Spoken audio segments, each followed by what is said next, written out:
নিজের একটা গাড়ি কিনতে যদি বয়স 40 পেরোয়, বেরোক। নিজের বাড়ি বানাতে বানাতে যদি চুলে পাক ধরে যায়, ধরুক। বাড়িতে এসি লাগাতে লাগাতে যদি গরম একটু বেড়ে যায়, যাক। ঠিকঠাক স্যালারিতে পৌঁছতে যদি একটু সময় লাগে, লাগুক। নিজেকে ঠিকঠাক ভাবে দাঁড় করাতে যদি একটু দেরি হয়, হোক। 30-এর মধ্যে যদি বিয়ে না হয়, না হোক। বাচ্চা নিতে যদি একটু সময় লাগে, লাগুক। সবকিছু সামলাতে সামলাতে যদি স্বপ্নের বিদেশ ট্রিপটা একটু দেরিতে আসে, আসুক।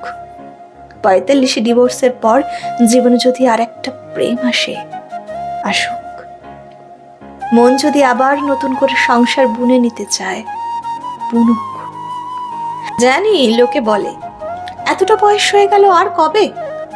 কিন্তু অমুক সময়ের মধ্যেই তমুক জিনিসটাকে পেতে হবে, এবং অমুক সময়ের পরে আর তমুক জিনিসটার পাওয়ার কোনো অর্থ নেই, এমন কোনো জরুরি সূচনা জীবন কোনোদিন জারি করেনি। অমুকে এই বয়সের মধ্যে তমুক করে ফেলেছে, তাই তোমাকে ওই বয়সের মধ্যে ওই সব কিছু করে ফেলতে হবে, অর্জন করে নিতে হবে, না হলেই তুমি অসফল। ব্যাপারটা এরকম নয়। তুমি তোমার মতো করে নিজের গতিতে হাঁটো।